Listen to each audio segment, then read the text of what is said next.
Network. Let's get down to business. The Discussion with local media trailblazer Fletcher Ford, featuring special guest Darren Brown. We're going to discuss it right now. If you want to be successful locally, you have to get your butt out of bed and put in the work. Yeah, I know. The guy's really good. Yeah, he's so sharp he probably cut himself smiling. The Discussion, local helping local. All right, this is my show, and it's a serious intellectual hour of discussion, and I want to keep it that way. That's what I'm talking about, baby! Woo! Fletcher has access to some of the highest performing people in small business today. We're talking about a lot of money here. That sounds so good. This guy has connections. Fletcher Ford, featuring special guest Darren Brown. What the you two talking about? You know what I'm talking about, right? And now, The Discussion.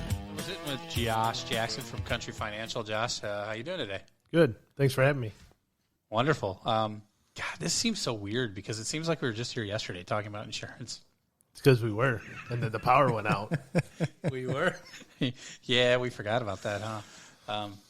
Yeah, once we have that generator installed, that won't be an issue. But, yeah, we were rocking along, and we were probably 30 minutes into this puppy, and voila, no power. Yeah, that was... Do you still have that audio? Yeah, probably. Splice it in. Yeah. Just the miracle of broadcasting. At least we got some lunch out of it. Yeah, true. We did. It was pretty good too. I'm withering away to nothing. I need to eat as kind of stuff as fast as possible. Talking about power outages. I mean, what happens when your power goes out in your home and you have a sump pump with no battery backup? Awful things. Has that happened to some of your clients? A lot. Define a lot. Like, we probably, when a major storm rolls through, we'll get 20, 30 calls the next day. People have water in their basement. In some cases, they have other people's stuff floating up from the sewers back in. Stuff. Define stuff. Fecal matter and whatnot. Is that the professional term? Fecal matter. And whatnot. What's whatnot? Oh, the toilet paper. Oh, thanks for putting me on the spot. Yeah, you like that? All the fun stuff. But I guess since you bring that up, we are rolling up on sump pump season. When you have a major storm roll through, it tends to have a lot of electricity with it, high winds, knocks out the power. That's when you're most vulnerable.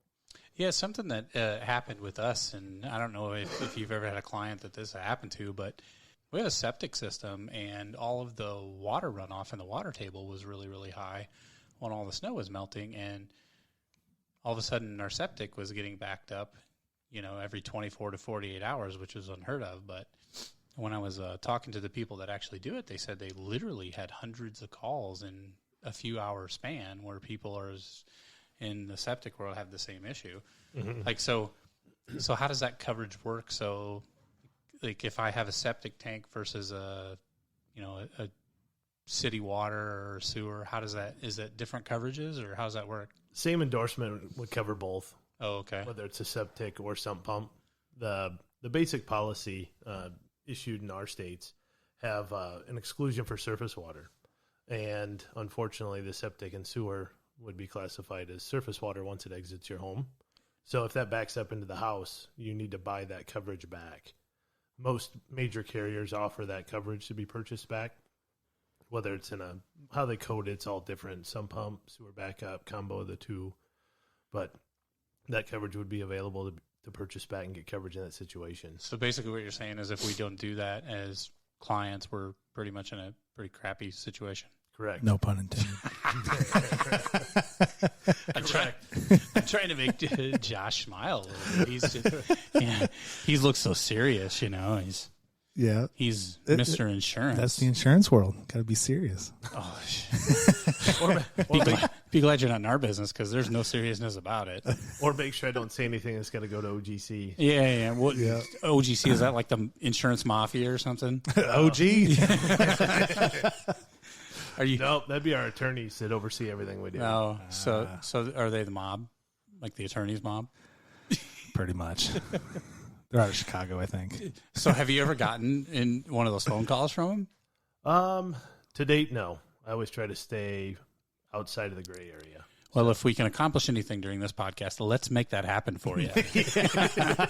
Let's see that policy at work. Yeah. So what can't you talk about? Let's talk about that. No comment. Yeah. Anytime you say the word guarantee. Yeah, guarantee. You can't guarantee anything in the insurance business. Well, you can guarantee that rates will go up. That's pretty much what happens all the time in insurance. But it's supply and demand, right? Well, everybody got a decrease last year during COVID. Well, That's right. Yeah, You know, actually, I won't say everybody. I did get a check back from them. That was nice. a check back. I mean, Yeah. the only check I ever get from the insurance company is a claim check. I mean, it wasn't like thousands of dollars, but it was a little something because they figured out people are driving less. I'm assuming that's the reason, right? Yeah. Yeah, that was a nice little check. Thank you, country. Yeah, thank you. Awesome. So back to the sump pump thing real quick. Yeah. One other thing. Back to the crap talk. Yes. Okay. One thing that, so we talked about the sewer backup side. You talked about the power outage and what to do. Battery backup would be ideal. Yeah. That's one way to self-insure if you don't have the coverage. And then being all nerdy, you definitely want to have your downspouts, gutters. Nerdy. Like nerdy. Like those are only nerds go out and work on their downspout? Is that No, but just getting all into the fine details of how you can self-insure and what you need to do. You know, make sure your land's graded so the water runs away from your home. Sump pump, or not. Make sure your neighbor's sump pump's not running into your yard. Yeah. And don't run yours into theirs. By the way, I had a claim once where we had liability for my client flooding the neighbor's yard with their sump pump line. Huh. Interesting. I should probably stop doing that then. Well, there's a reason why you do that to your neighbor. Oh, please. I have some nice neighbors. That's not what I heard. Yeah. Well, they'll get over it. I'm not the most popular person. But hey, I mean, I'm one of those guys, you either like me or you hate me. That's just the way it is. Yeah. More people hate me than like me, but I'm good with that. Mm-hmm. Man, So I didn't mean to cut you off. Go ahead. I was going to say, what questions you have for me? I mean, I've got topics to talk Well, about, but insurance is not. Questions? Hey, back on the sump pump stuff. Now, Oh, so we're still talking yeah, crap? I want to go back talk about crap more because what if somebody And why doesn't have a sump pump in their basement, but they get water like through a toilet or something because of a storm? Is that possible? First of all, if they don't have a sump pump in their basement, they're a moron. Yes. Oh, sorry. Some of the old homes don't. Some old homes don't. I mean, Some of the homes we had to don't. put one in our house, but Well, because you're not a moron. hey, good thing this is recorded because he just admitted I'm not a moron. Oh, that's going to be your ringtone. Darren's going to have a new ringtone on his phone. I'm not a moron. I'm not a moron. I'm not a moron. Come on. So what was your question? So if someone doesn't have a sump pump, is there any coverage for them if they were to get, if their sewer did back up or anything like that? Negative. Negative Coast right here. Nope. No crap coverage. Not through the insurance company. Some municipalities may be able to do something, but I don't want to hang any of them out to dry. What about Okay. like flood insurance or something like that? Would So, that cover anything yeah, like that, so- or is Flood that- would. Okay. But that's a whole nother separate. Yeah, that's fun stuff. So hypothetically, if I left the sink water running in my house and it overflowed and went down the stairs and flooded my basement, is that covered? Yes. Okay. And why is that covered? Water inside of your home, controlled water, is always covered. So Okay. if you have a child that clogs the toilet and it floods the floor, Or a brother or anybody, or somebody that stops over and for a beer like Darren. yes. So controlled water brought into the house through the water lines, that's all covered. It's just that exterior water, the surface water, that if it enters or exits your home. So you're saying if I want a new kitchen, Yeah. Turn on the faucet and turn leave. off the faucet? I am not saying that. You're not advocating that. No. Okay. Interesting. Mental note. I'll write that down. Not to beat the crap out of this topic. There's that pun again. I know. But I don't know, man. I have like that regurgitating effect if I ever like have a sewer issue or something like that. Like even when my kids were growing up, man, if I had to like change a diaper, I was like, oh, I can't.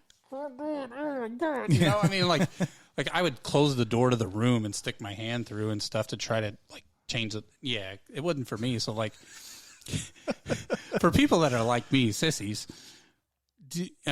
number one, you usually call your wife because they can handle any of that stuff, right? For the most part, yeah. Yeah. So that's what I do is I call Audra. She's like all over that stuff. But, I mean, are there services out there like that would clean that stuff up? I mean. Yeah. There's several restoration companies here in town that will provide remediation for that. So they'll clean it up, take away what needs to be taken back to their shops. So like your typical like fire restoration or accident restoration company does that? Mm-hmm. Interesting. And then they can also put it back together. So not only cleaning it, so it's kind of a one-stop shop. One-stop shop. That is the worst advertising pun ever in the world. It's like conveniently located at your one-stop shop for all your needs. Yeah. Oh, what was the guys that came out to do the sump pump? They said their logo. They had like a hand of cards, right? And they said a flush is better than a full house. That was awesome. I thought that was the funniest thing ever. That's amazing. Yeah, I mean, you think in the back of your head there's like a room full of people somewhere coming up with all this marketing greatness, but no, there's a couple of buddies probably drinking over a beer. Yeah. Hey man, this is pretty cool. Yeah. But what are some of the best? What are some of the best marketing slogans you've heard over the years? Like I've heard the working to be number one in the number two business. Oh yeah, number one and number two. That's business. common. Yeah, that's good. I had a client one time that was a radiator company, and they're not from around here, and they were their slogan was a great place to take a leak. I mean, there's a lot of goofy ones like that. I mean, like, who's the most famous insurance person not around? Well, besides the Josh Jackson, right? Right. Yes, but like, who's the most famous insurance person? Is it the dude from that other company that's in all the movies that plays like that? I mean, like, if you go back in the commercial, you know what I'm talking about? Like, I can't even think of the guy's name. I can't think of it. I mean, it must not work very good because I don't remember the name of the company. Yeah. But it does make me want to buy insurance and call like the normal insurance guy that I deal with. I'll tell you what, though. You go to lunch with this guy, he knows everybody. Josh Jackson. Really? Yeah. I feel like I'm with a movie star when I go out to lunch with him. Stop it. Oh, yeah. Stop. Did you stop for paparazzi and stuff? Yes. Oh. Honey, would you like a selfie? Come on over here. I'll give you a selfie. Yeah. And everything. You run into a lot of people when you grow up here, you go to college here, then you become a professional. You know a ton of people. So what's changing in insurance in the next 6 months, right? I mean, obviously building materials through the roof. Like I went to buy a piece of plywood the other day, and it's like, I don't know, I got up to the checking account, and the lady pushed me over to a loan processing person to fill out an application to get a piece of plywood. So I was talking to one of my clients. They do restoration work, and sheet of plywood's $40 per sheet. Used to be maybe $8. Country, I mean, obviously Country does a ton of different stuff other than insurance. What's been like the biggest area for your business to grow in the last 5 years? We're going through that's a tough question. So for the last 5 years, we've been working on getting deeper into our households, having more conversations about how to help them plan and prepare for retirement, have conversations about protecting themselves in the event life throws them a curveball between here and there. Mm-hmm. So we acquire a lot of home and auto business through a referral network. And so just having those other conversations to be there for them. If you are retired or on the job or you're coasting, so the days of an insurance agent growing a big book and then spending every day at the golf course, those are long gone. Yeah. So I know why Darren got out of insurance. Exactly. But I just think he hated working with you. Hey, I don't blame him. Hey, every time he calls me, it's like, ooh, no, flush it to voicemail. Yeah, what does that prick want? Oh. Trying to sell me something. I know, right? Usually, and then he'll call me, and I'll flush him. Then he'll call you, and you'll flush him, and vice versa. And then he'll text both of us. I'm like, what the fuck? And then sitting right here, right? And then it's the time I do answer him. Oh, I don't need anything. I just call him to bullshit. Yeah. But then it's the days I don't answer. It's like, man, I really needed something. So let me tell you about an insurance issue. I mean, it's not really an insurance issue. And well, I guess it is. Let's talk about, my wife got in an accident in a Range Rover. Like, I don't know. It's been like 2.5 weeks, right? Yeah. So it was right when you guys got back from vacation. Yeah. So she's pulls up to a stop sign. It's her turn to go. Takes off. Some individual. Thank you. Decided it was her turn to go too, and drove right into the side of her at full force and did some pretty significant damage. Well, here's the interesting part, right? Like, we took it to MVP Collision to get fixed because they're buddies of ours and they're clients, and they've always fixed all of our cars. And we just usually take whatever rental car he can give us.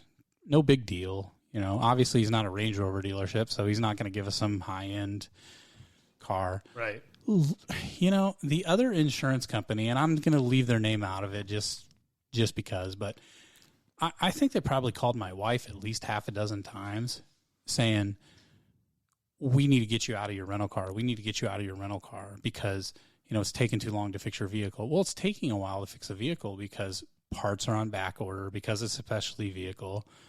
And it was a zero fault accident on her side. So, is that common with insurance companies, or is it mostly like cut rate insurance companies? Is that common practice? I told her to stop taking the damn calls, and when the car's done, the car's done. And if you got to pay if we have to pay for the rental, that's fine. We'll just sue the other insurance company and get our money back. But that might not be the way that someone else wants to handle that. And I don't know the other company, so I can't really speak for them. But I know that we have $1 per day amount that we would like to pay. For a vehicle. And so we've got arrangements set up with the major rental car companies to get a discounted rate because we're renting so many cars across the country. So I can only imagine that they would prefer to have her in one of those fleet vehicles rather than... I can tell you that the rate being charged is less than what there would be at one of those big companies. Then I don't quite understand why they're trying to get her out of it. I think it's more of the number of days. I think, don't they normally plan like on, hey, we're paying to fix your vehicle, but we're not going to pay for a rental if it's going to take 30 days. And that seems to be the conversation, right? Yeah. Usually it's like, I think it's like 14 days they'll approve it up to or something. But then the like body that. shop is like, I've been in that situation before, but it was I hit a deer, so it was country paying for it. You hit a deer or a deer hit me, I should say. Deer. Oh, you're gonna go with that? A deer hit you? Yes, it did actually. Well, I don't believe that. I did see the damage. It wasn't as. So Darren was driving. That was home. The one where the deer leaped over the guardrail and impacted the side of my car. Okay, so Darren was texting and driving, and he got in an accident. Negative. That's illegal. You cannot do that. No one does that. Whatever. Come on. It's probably... Hey, it's like National Don't Drive with the Phone in Your Hand month. I think we should create our own national day. What do you guys think? How about National... Everybody bring Darren a beer day? Well, yeah, that could work. But how about like National Don't Be an Idiot Day? Could you get through a day with... Can't do that these days. Why? Because that means you're calling someone an idiot and they're going to get upset. But there are idiots. I don't understand that. It's like, in some cases you run into people and you're like, well, they're idiots. Like the person that she's dealing with on the other insurance company. The adjuster's thinking that probably every single time they handle a claim. You gotta think, this person's an idiot. Oh. Hey, but I look at it like this, right? Like the deal with the Audrey's car, right? I look at this. The alternative is we could ship your vehicle to the Land Rover dealership in Chicago, and then it takes you, how long is it going to take to do there? And I'm guarantee the fleet vehicles that they're going to put you in are not, they're going to be equivalent to that's my point. Is like I said that to this person that was calling, and they were like, well, we'll just wait a few weeks and check back. Trust me. My wife is driving around it. She would really love to have her car back. She doesn't want to, and we talk about being spoiled and all that kind of stuff and like things, but listen. Her rental car doesn't have automatic headlights. And I know that's like the end of the world for some people, but like, listen. It is when you're a car guy. Yeah. Do you know how many times I've left the lights on that damn thing? Do you know how many times we went to the movies the other night and, I'm driving this thing and, I'm making sure my friends don't see me and stuff and driving this thing. It's like a moped. Yeah, right. Cool until your friends see you. So I'm driving this thing. We pull into the cinemas and I park the thing and I get out and the thing's going me because the lights are on. She goes, you got to shut your lights off. And I'm like, okay, if some engineer somewhere that built this car can come up with a buzzer to tell you to turn off your lights, can't you? They just create a buzzer to tell you to turn on the damn lights. I mean, doesn't that make sense? But again, I go back to what I was talking about earlier. There are idiots in life. I mean, people. So it's. I'm just hearing some middle class whining right now. Oh my, jeez. Hey man, I'm a car guy. I like cars. I've always loved cars, but it's. I mean, did you put automatic headlights in your new Chevy you're working on? Yeah, but that's way cooler to drive than. So like, like you can't say you can drive a Nissan Quest or a 55 Chevy, and both of them have the same features. Which one would you rather drive? Are you going to drive the Nissan Quest? Oh, yeah. What kind of car do you have again? Audi, I think. Does that thing have auto headlights? Yes. Oh, there you go. Hey, I do have a car now that has a 4-position massager on both seats. That's kind of nice. Audrey wasn't feeling well the other night, and we literally drove around town so she could have a massage in the car. Can't you get one of those for your lazy boy? Yeah, but that's not as cool as the car, man. So since we're talking about cars, let's talk about I wanted to talk a little bit about auto insurance because, look, there's all different kinds of things that can happen, right? I'll give you an example. My niece lives with us, and she,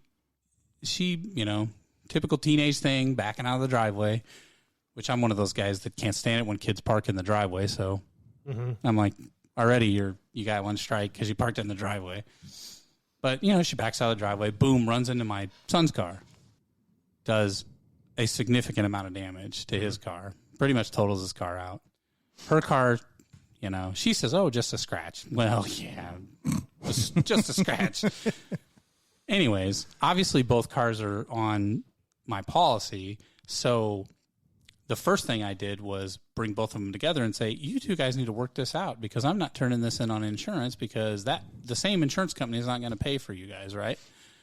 So they worked it out and they got it taken care of. But, like, does that happen where people actually claim damage because, their wife hit their other car or something like that? Is that a common thing?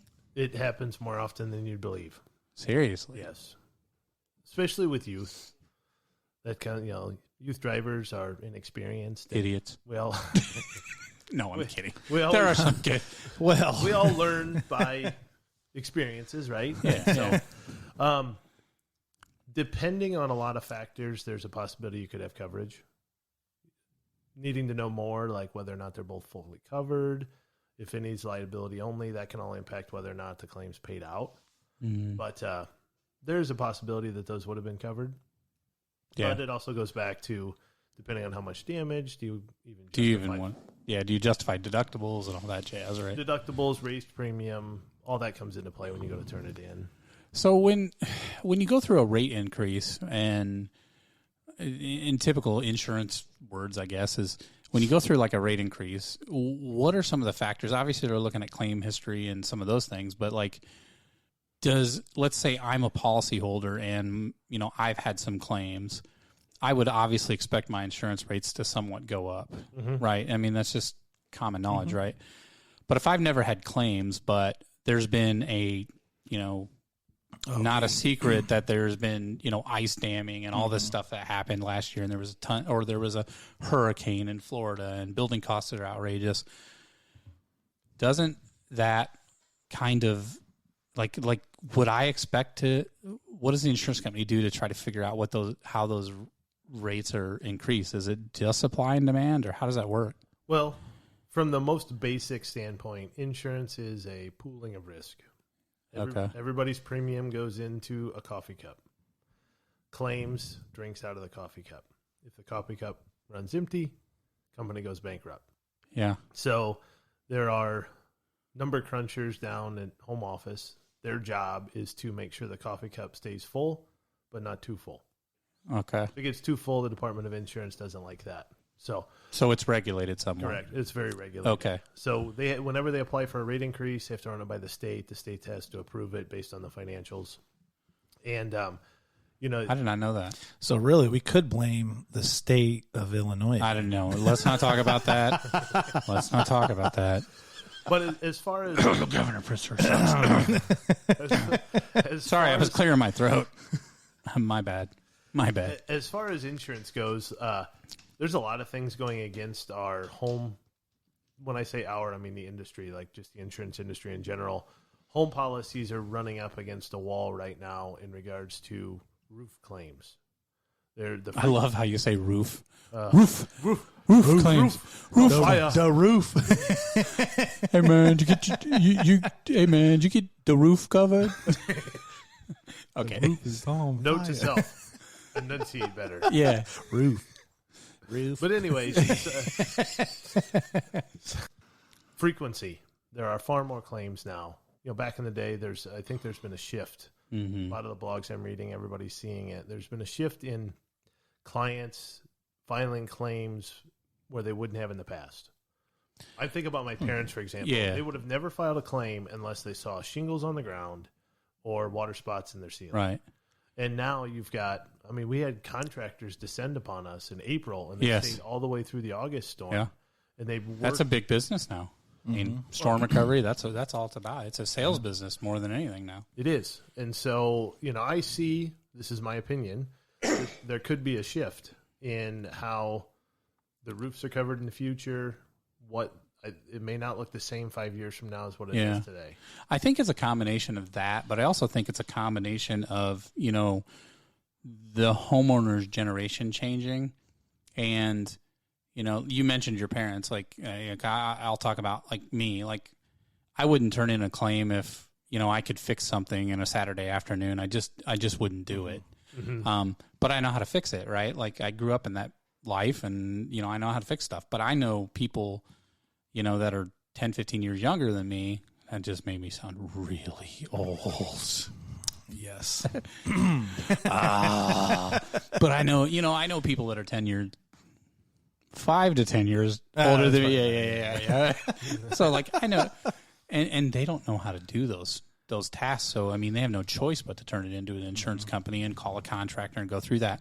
But that also reflects in their decision making when they buy a policy. I would think, like they're the ones that freak out over a $500 deductible because they don't want to pay $500 out of pocket to fix, a leaky bathroom or whatever that causes some damage. But yeah, I was actually having a conversation with a friend of mine that you don't have any friends. Come on. Okay, it was a relative. It was Pat. Do you have friends? Well, I thought this guy was my friend, but he's not. So you made fun of me for the roof. The roof.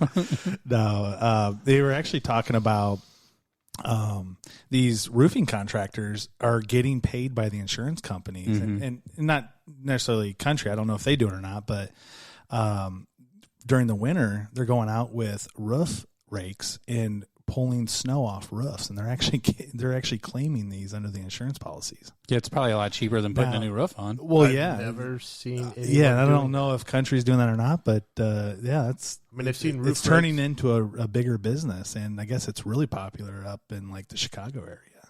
Yeah, because the snow has nowhere to go. Yeah, I was thinking probably further north, where there's feet of snow. Could be. Yeah, because a policy would cover collapse. Yeah. So they're probably trying to prevent that. So maybe they figure they pay a little now, they don't have to pay for a whole roof. I don't know. I don't know if that's their thought process. But they won't pay to tear down a tree. Nope. Interesting how that works. Yeah. Yeah. Again, confused. Somebody in a little corner cubicle made that decision. Took it to the big room of people and around a boardroom and said, that makes sense. Let's do that. Then they go to the PR department and they say, we're going to do this, and let's put out a news release that says we're doing all this and we're fighting back against Fletcher, whatever. I spent some time in Alaska with our church working on a missionary's home in Anchorage, right? And we built an addition on. And what's interesting about it is I keep thinking about, like, I always think about this place when people complain about snow or complain about cold or whatever. We built this property and they had gotten some of the work done before we got there. We show up and I'm like, oh, awesome. It's framed out, had 2x6 framing. And I'm like, oh, it's a little bit thicker 2x6 framing, and more insulation. That makes sense. I get it. It's cold. It's framed out. I'm thinking, I'm mapping out the plan for the day. Like, we're going to insulate and we can get the sheetrock up and we can get this thing happening, right? Until I found out later that night when we were starting to get all of our materials together that we literally had to frame another 2x6 wall 6 inches in front of the other one. So, like, we had to insulate vapor barrier, then build another 2x6 wall and insulate that vapor barrier, and then we could sheetrock it. So the room, was, I don't know, like a 30 by 30 room, and it ended up being like 20 by 20 when it was outside. But I mean, it's like they do a lot. I'm thinking about that place. It's like I never really thought about until I had my own episode with snow and ice on the roof. I never really thought about what they do for. I mean, I guess looking back, a lot of the roofs are very strong pitch. There's not a lot of flat roofs, and I mean, but you're talking a huge amount of snow, and I don't know, it just made me think. Well, I was having, back to that point, talking about different building codes, different areas. I was speaking with one of my neighbors. They're from Florida, and I was relaying a story about my brother-in-law down in Austin. We all know they had that deep, the polar vortex reached all the way down there. They lost power. Their house fell down to about 42. Internal, outside, it was still 7.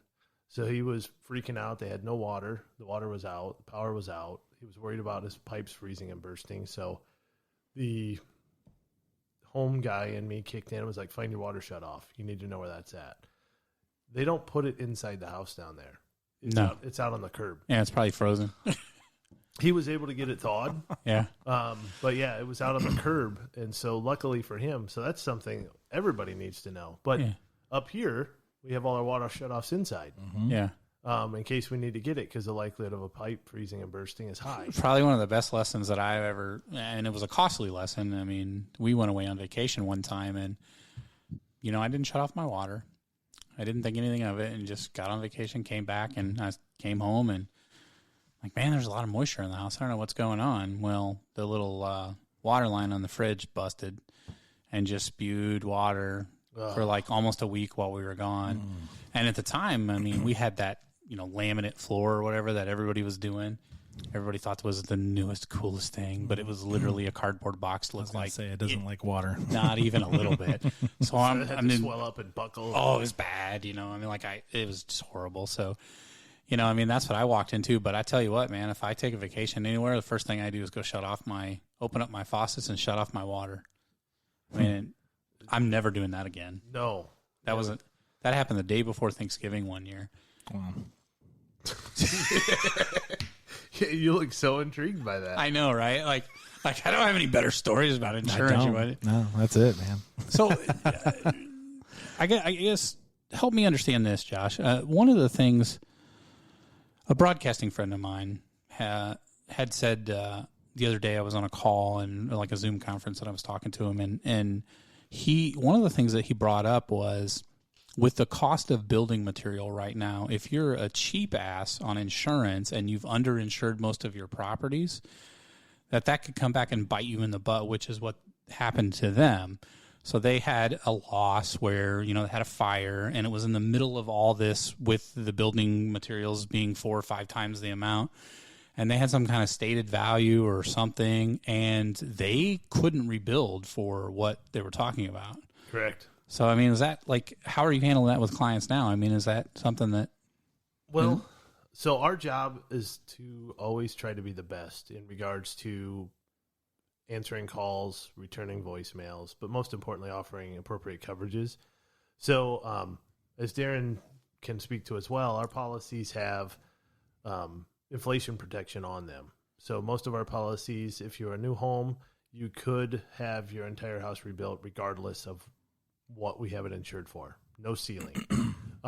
We have other policies that's our extended replacement cost policies. We have other policies that have additional replacement costs where we will go 120% of the insured amount, which I've got 4 or 5 builders that are good friends of mine that I've been speaking to lately, and lumber packages on, if you wanted to build the same home today that was constructed a year and a half ago, your lumber, depending on the size of the house, would be 30, 40 grand more. That's insane. So if you had a total loss right now, it could be bad. if you haven't properly protected your house and you've just focused on the bottom dollar. And it sounds like it's not going to go down anytime soon. It sounds like it's going to continue to go up in price. I was just talking to a buddy of mine. We're there you go with that friends thing. I know, again. right? It said buddy this time. Oh, no, count him. He's got 2 friends. No, it's the same one. No, this is a different one. Okay. We don't believe you. But anyways, carry on. Because I've been looking at putting a deck on our house, and we've been holding off because put concrete is cheaper. Well, I know that we're going to have to because, during the whole COVID shutdown and everything, lumber was hard to come by. Now that's not really the issue. The issue is the price has gone up, 2, 3, 4 times the original cost. But it's one of those things that what's frustrating for me is there was price gouging when there was an issue with the world markets and gas prices and stuff, and there was a lot of people driving up the prices just to meet demand and stuff, and there was this price gouging issue, right? Is that not becoming an issue with building material? Because, those increases, while some are justified, 30 and 40 and 50%, one piece of 4x8 plywood that's normally like $11 to $15 was $48. Like, that's not an increase in supply and demand. That is basically just saying, we have what you need, and we're going to charge you a premium for it. Well, not to go down the political route, but please do. From what they're please telling, do. I know you really want to go there. Yeah. I'm trying to stay out of yes. it. He's been waiting for it. No. But with remember that term idiots we said earlier? Oh, carry on. So what the builders are telling me, COVID put a pressure. First off, they shut down factories because they didn't think, or the mills, because they didn't want or believe that demand was going to stay up. They thought COVID was going to impact more jobs. People were going to do less stuff, when in reality, a lot of people were stuck at home, and they're like, hey, I don't like right. So upgrade it or fix it. So let me go into the real world thinking that we were talking about. This is where I go back to idiots. Like some idiot in a room somewhere in a boardroom made that decision and said, oh, yeah, the market's going to crash. Really? So stick anybody in their house for an extended period of time if they're going to fix it. Yeah, they're going to find something wrong with it and want to fix it. And that's back to why. So our builders right now are putting out tons of permits for new construction. Yeah, because once you get trapped in your house with your family for a period of time, you want a new house with more rooms. Yes, away from your family. I want a really big garage. Yeah, that's I just did that. Yeah, with a carriage house on top. Yeah. 4 blocks away. No, that's what I'm talking about, though. I know I kind of get hot and bothered over this. Yeah, I said hot and bothered. Yeah. But we're not going to touch that. Yeah. No. Those are the things that irritate me, though. It's like there's so many little idiotic things that happen in the world today, especially in business, where people just don't actually think through the scenario. Like, they make decisions like, well, gee, nobody's going to build a house. They automatically think the worst is going to happen. Or they're not making decisions based on data, right? It's like, well, everybody's going to be out of work and everybody's going to be, I had a conversation with somebody the other day, and in some of our markets, in some of our areas, COVID hasn't been really beneficial to advertisers in certain sectors or businesses in certain sectors, right? But there are a huge number of businesses that sales have went up or sales have maintained and profitability has went up. And it's because they've been, and if you've noticed it, you can, if you've ever been through like the North Park Mall or the South Park Mall, which is a terrible business anyways, but if you've been there in the last, I don't know, 6 months, what you find is all these businesses that are now running their business according to profitability instead of saying, my wife and I went there to get something a couple weeks back, and she's like, we gotta go. They close at whatever time, and I'm like, seriously? Yeah. Like, I gotta wait, what? So we go in there and I'm like, why are all these people shutting down? Why is that one closed? Well, they have limited hours over here and limited hours over here and limited hours over here. So everybody inside that building just became a destination business, right? They just basically said, and I understand protecting COVID and all that kind of stuff. I get all that. Mm-hmm. But they became a destination business that is a demand-only business that says, you come to me when you want my services, period. And the entire appeal of a shopping mall is to stick people in front of traffic so that they will buy their service when they're not in the market for it. That's the entire appeal of it. But that's why they're failing. That's exactly why they're failing, right? And it's like, again, I want to go to the boardroom where somebody's sitting in there making the decisions and saying, you're an idiot. You really should look at this practically instead of staring at some numbers and saying, oh, my God, the traffic from 7 to 9 p.m. is really, really slow, so we got to cut back and we got to crap. You got to realize what your mission is and what you're doing, and it's frustrating. I remember back out of college, I worked for a cell phone. You didn't go to college, did you? I did. And if we didn't have the store... Wait, back up. You worked at a cell phone store? I did. Not Did yours. you work for Fletch? Not yours. Not yours. It's like, which cell phone store did you work for? One of the authorized dealers for U.S. Cellular. Hmm. That was about my I first... bought most of those guys. But so we had a penalty. Yeah, same thing. If we weren't open by 9 a.m. or 10 a.m. whenever the mall opened, Yeah. we had the business would have got penalized. I can remember times where I had a business, and I had, regional managers and store managers and salespeople. And I can remember a time driving on more than one occasion, driving to Ames, driving to Iowa City because we had mall locations that somebody was sick, someone couldn't show up because it was literally costing me thousands of dollars every hour that we weren't open. Like, I remember that like it was, and now today it's like, it doesn't matter, Well, because the only ones that could get away with it were the anchor stores. Well, the malls were full then. Well, yeah, and I think the mall. I think most of the malls. I mean, they're to blame because they stopped doing. And what's ironic is, the malls don't do any. You're basically a small business, and the reason you go into a mall is because you're buying traffic. That's what you're doing. Right. Okay. So, and I would say this to any business or entrepreneur wanting to start a business or go into a location. The first question you need to ask the mall is, how do you generate and drive traffic to the mall? If you're not asking that question, don't open a business in the mall because you don't know what you're doing. Like, when it comes to that, it amazes me to how many people don't ask that very simple question. They're just, they'll set up leasing appointments at 4:30 on a Friday. The only time they go there, and they're not thinking about all of the down hours and all of the slow traffic and things like that. And don't get me wrong, there are some malls that are very, very successful, right? And they're still doing very well, but they've adapted, they've changed, they market the mall as a center, they market it in various media outlets. They do the things that the tenants expect of them, right? Instead of it just being a building that people congregate at. Or walk around and drink coffee. Yeah, that's becoming an issue. So yeah, like I know we're talking about insurance, but we're getting, you brought up a point, right? It's another business model that is ridiculously flawed when you're talking about that kind of stuff is like, remember the old Village Inns, right? Like I know there's a few of them still hanging on, but somebody asked me, I have a good friend that was working there for a long time. He'd been involved in management there a long time. And he's like, I just don't know how long it's going to last or whatever. And I'm like, well, not very long.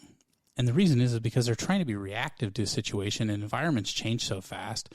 It's like, oh, now we're going to put televisions up. Oh, now we're going to, do this, or now we're going to add this piece to the menu, and now we're going to do this. And they're doing that all as a reactive situation to the market, right? But they're not doing anything to drive in a new customer base.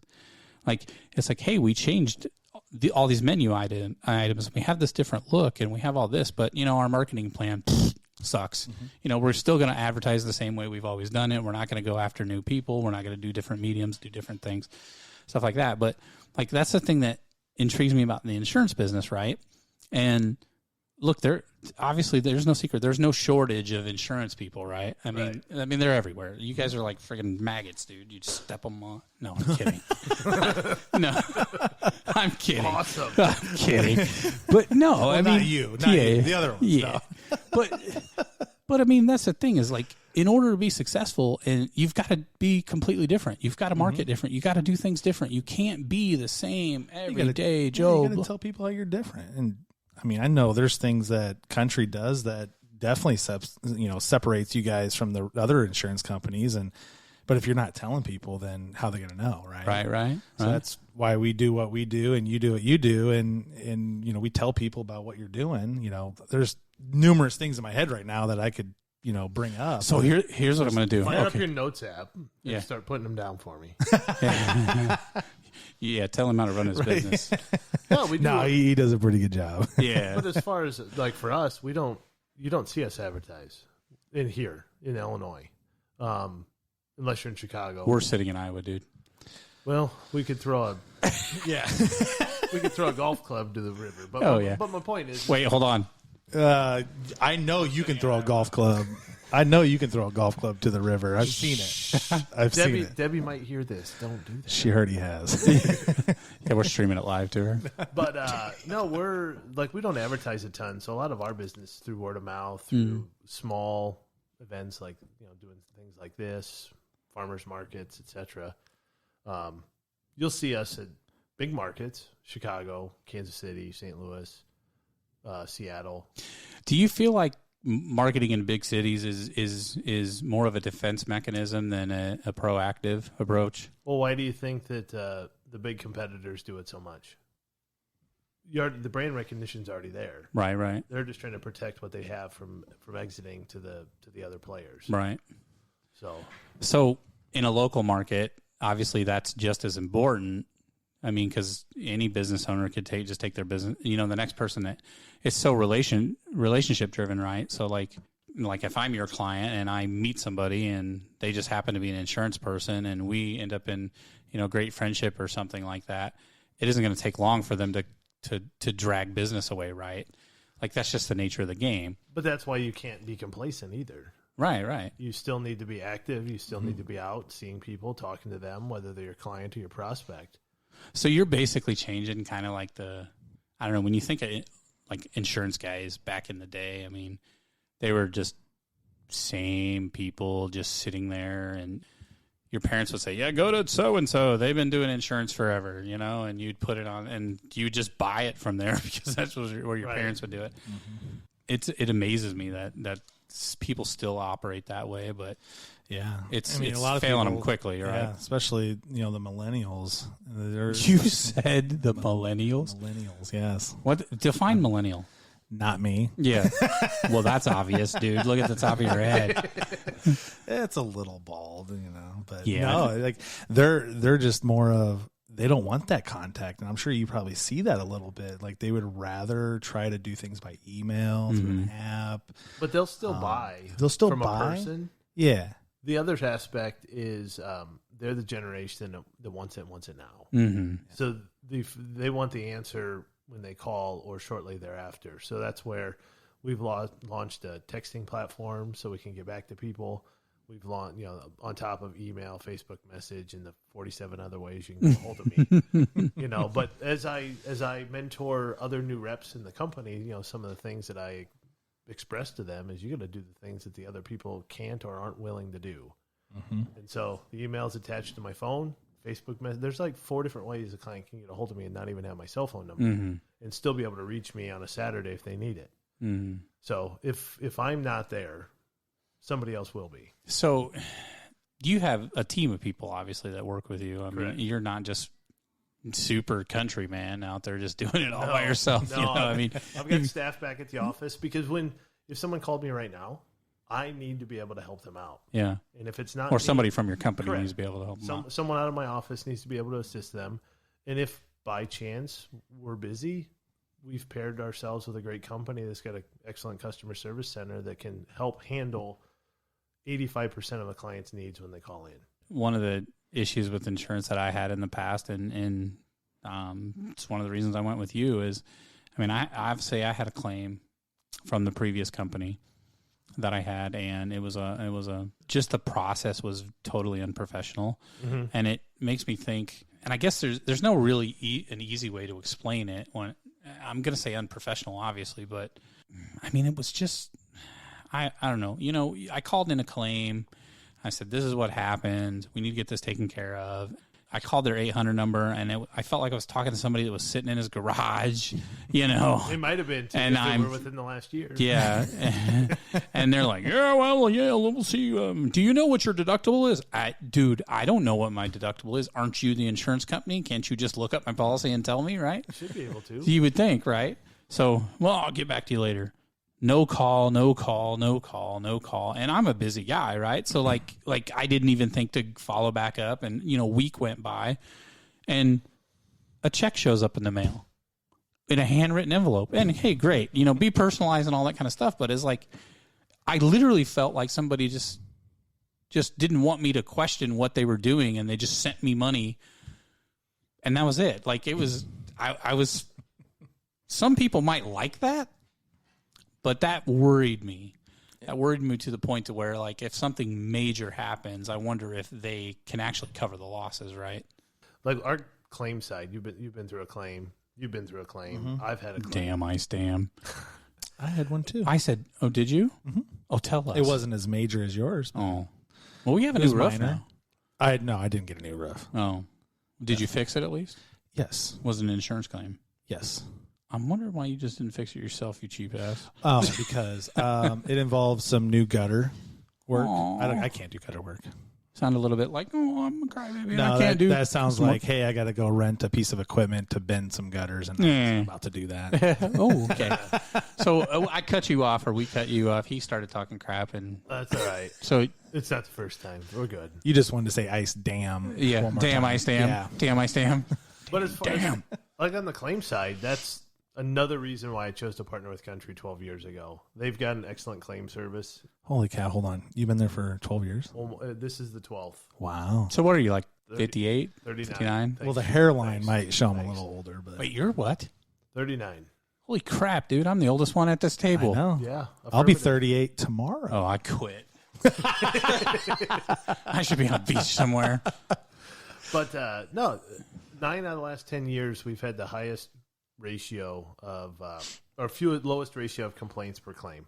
So we've won the award 9 out of the last 10 years. The company has. So the claims really fulfills the promises we make on the front end. Like, and that's, if you were to shop and look around, price is one thing, but there's also other factors that go into that. What's customer service center like if you can't get a hold of your rep? How easy is your rep how easy can you get a hold of them?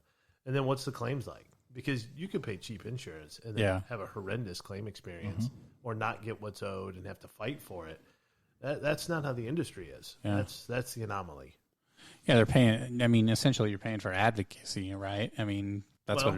Yours wasn't crystal clean, but it ended up being fine when it was done. Yeah, and if I would have had insert crappy insurance name here, company,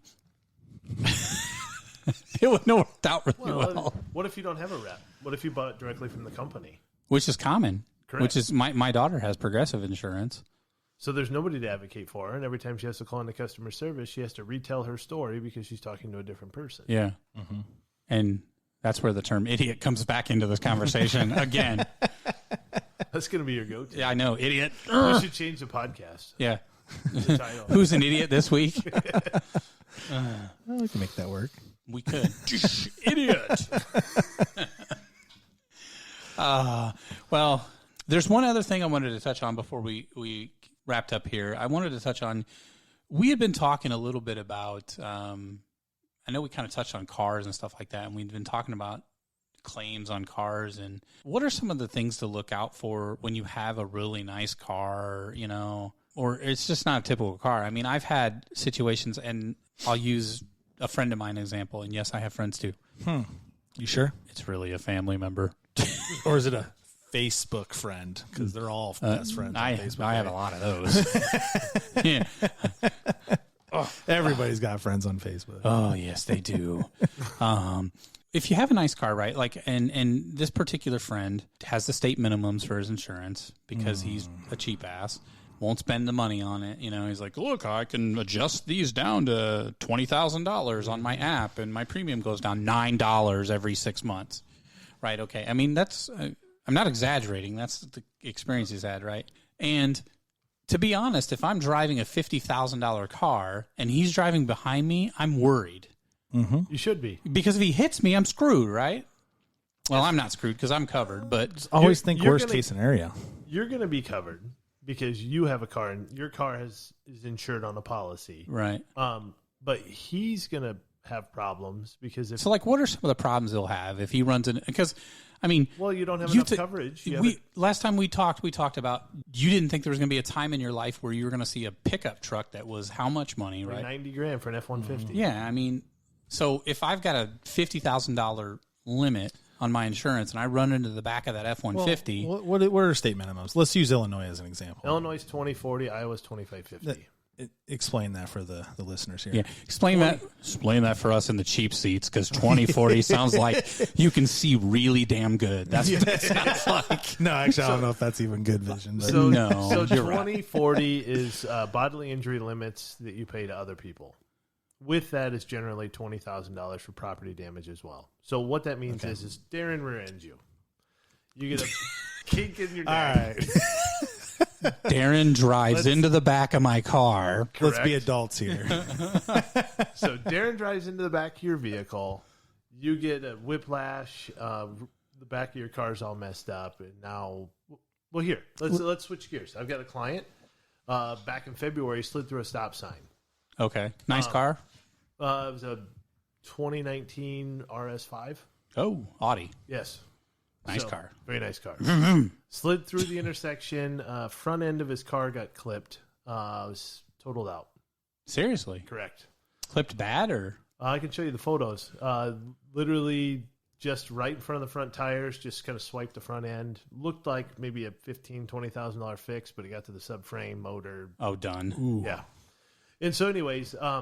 What's the retail value of a car like that? Like $80,000. $75,000. Yeah. Okay. So that's carry on. That's what we paid out for it. Now that I can envision the car, no, I'm good. So he, had he have not been at fault, let's say the other person was at fault that hit him, and they had those 20/40 limits, the $20,000 per person, $40,000 per accident. We would pay the difference. So their insurance company would pay the $20,000. We would pay the difference, and now we will subrogate back against them, which is a legal term meaning we're going to go get our money. Subrogate. I can never say that word. Subrogation. There you go. It sounds like an indie alternative rock band. Subrogation. Just live at the Forum. You just ask Alexa over there. Down at the Rust Belt. Oh, now she's listening. Did you? Alexa, shut up. Carry on. But so in that situation, what happens is the insurance company now wants to get their money back. And so they're going to garnish your wages. They could put a lien against your home. They could do all kinds of stuff to get their money, take you to court. And so that's where appropriate limits are in place. Yeah, I think what a lot of people don't really understand is, and look, I know there's a lot of people in society that are like, I don't need insurance, and what are they going to take? I don't have anything, and all that kind of stuff, right? Like I get to that. I was young and dumb once too, and I thought had that train of thought when it comes to stuff like that, but I don't think they fully understand the amount of people that like an insurance company like Country have that sole goal is to recover loss, right? Like they will go to court, they will go through all that process, they will do discovery of assets, they will find out if you have anything, they will find out where you're working.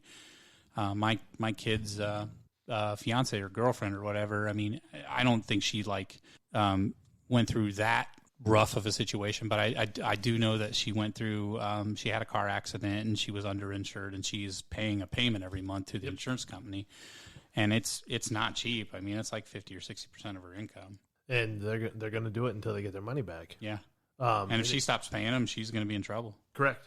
Because then they'll start taxing. You may have made. They'll go after her paychecks and all that stuff. So it's I understand folks that are not. The loan company told them they have to buy it. Yeah. So they don't want it. Nobody likes to be told what they have to do. Right. But the reality of it is, when you have a claim, because everybody's going to have one. Very few people don't ever. When you have a claim, that's when you realize what you bought. Right. And the only thing you can hope for is something catastrophic didn't happen. I mean, I recall a story of one of Darren's old clients that I thought you were going to say friends, and I'm like, there's no way he's got three of them. But remember your client? Yeah, was up late, was drowsy going into work, and the worst happened. They hit a pedestrian. Yeah. And they're now deceased. And he luckily had. I think I read about that. He luckily had good limits. proper recommendations, and so he was well protected. But not all are. Yeah, and they were actually trying to sue for even more. Than what the policy limit was. They ended up settling for the policy limits. I mean, it's still good, amount of money that was paid out. But well, I'm sure they made a decision somewhere in there that thought that the policy limit is. It took a year. It took a year to close that out. Wow. Mm-hmm. Interesting. That is insane. The one thing that I can say is what Country is really good at, and what Josh is even better at than most of the reps out there. Are you kissing his butt? Kind of. Well, remember, he's one of my one friends. So. One of one. Oh, yes. no. As, meeting with his clients and going over limits and just going over the whole picture, because there's so many different things out there. But again, I think we went through that when we went through people don't want to pay for insurance. It's like, I think the one thing that I remember that no one ever wanted to, pay for, I don't need it, is life insurance. Yeah. And I know it's like kind of so corny to bring it up. But, but still. Oh my gosh. I mean, there's been so many, COVID examples. changed that. Yeah. Actually, people are willing to have the discussion because all you have to do is flip on Good Morning America and you'll find out how easy it is to die. Yeah. Yeah. Yeah. No, that's so true. And that's just one thing that, a lot of people don't think about, or, I got it through work. But then look at how many people lost their job during COVID. Oh, yeah. Now they don't have life insurance. Yeah, I'm getting unemployment. Well, that's a whole but I got no topic. yeah, exactly. Another episode, but I know I said closing with this and then we wrap up, but there's one final thing that I want to say. And I want to go back to, you're talking about policy limits and stuff like that. Like, at the risk of sounding redundant and bringing the term idiot back out again, let's bring out idiot. Don't say okay. Idiot. Is that going to be our marketing campaign? No, don't be an idiot. Don't be an idiot. Yeah, that'd be a great marketing campaign. Don't be an idiot. Call Josh Jackson. Yeah. I don't think I wonder if you can get that URL. Don't be an idiot.com. I was going to say, would that make it through compliance? I don't think so. No.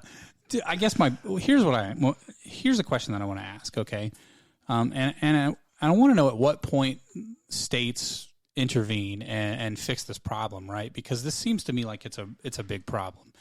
And I mean, I can go to the state building, right? I can walk out into the parking lot that has 200 parking spaces and 190 of the cars cost more than the state minimums. At what point does the state say, gee, this needs to be revisited and we need to raise the state limits, right? Like that goes back to the being an idiot. And well, the state minimums have been what they are for my 11 plus years. And so probably there was, I can't remember if it was Illinois or Iowa, had recently just increased it a little bit. Because one state was lower than the other. Okay, so 11 years, that was right? within the last 5-6 years. Now you're going to force me to look it up. I know. Darren, Google how much a brand new F-150 cost 15 years ago. Oh goodness. This is what I want to know. This is important to me because you said here's what I can how many years ago? 15 years ago. A 1999 Ford Mustang GT 35th anniversary was like $24,000. You have one of those cars, don't you? I do. That's how I know. Oh my God, you're such a dweeb. I've had it since it was new. I bet it's got a spoiler. Well, I didn't put it on there. It does have pink dice in the window. Of course it does. It does not. It's leopard print. It's probably got one of those fart cans on the back of it too. Okay. So I was wrong. Illinois has increased theirs to $2,550. So both. Oh, $5,000. Woo. But Yeah, I don't even, exactly. To be honest with you, I don't even keep track of where the floor is because our recommendations are stay the hell away from it. Yeah. Yeah. So did you find it? Yeah. Ford F-150. Well, this is just what popped up. Super Cab STX 4-wheel drive, $29,000. $29,000 15 years ago. The same truck's 100 Gs, right? Yeah. Well, the one I was describing was the Shelby GT or the Tonka trunk version. Oh yeah, so it's probably But $70,000 probably for the other one. So it's 3 times the price. Crazy. Well, look at how many Yukon XLs, Denali's are driving around the Quad Cities right now. Those are $80,000 cars. Yeah. I have a friend that had. Yeah, I have one friend. Actually, I have more. I have 2. Will you be my friend? Mr. Rogers. No, he's new nickname. he's had a Chevy Avalanche forever. He loves this Avalanche, but I mean, the car gets hit like every week, right? Well, it does look like a tank. I mean, it's like you look up the Carfax on it, and it's like 971 accidents reported, right? Like, but he loves the car, and they don't make him anymore. But the value of it's still so high to where, like, someone bangs into it and does a $5,000 damage on it, he fixes it, right? So it's like, even that vehicle today, and it's being, I think they stopped making them in 13. I think it's last year he had. So even those, I mean, they were still $60,000 brand new in 13. I mean, that's what, 8 years ago? 8. 1, 2, oh, but 9 model years here in a little bit. Yeah. So, I mean, if I was to give you 10 seconds to give your elevator pitch for country, what would you say? Well, I mean, I kind of threw it out there earlier about how, Let's just assume that nobody was listening because so they tuned in late to the podcast. Okay, here's what you missed. Idiot is the key term of the day. No politics, and Darren has a friend. 3. Well, there's 2 people in the room, so he's got one more, right? Yes. Well, it's his brother-in-law. So it's family. That don't count, right? Yeah. No. Even though I call him friend. It's a joking term, right? Yes. Yeah. So hey, friend. Then he's not your friend. Hey, friend. You're stupid. All right. No, as far as the elevator pitch, our job is to look after everybody.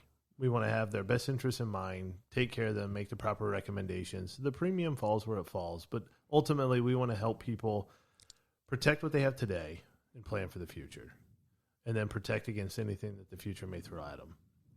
That is our goal. Okay. We're still on the elevator. The elevator's still going up. Well, we only selected the second floor.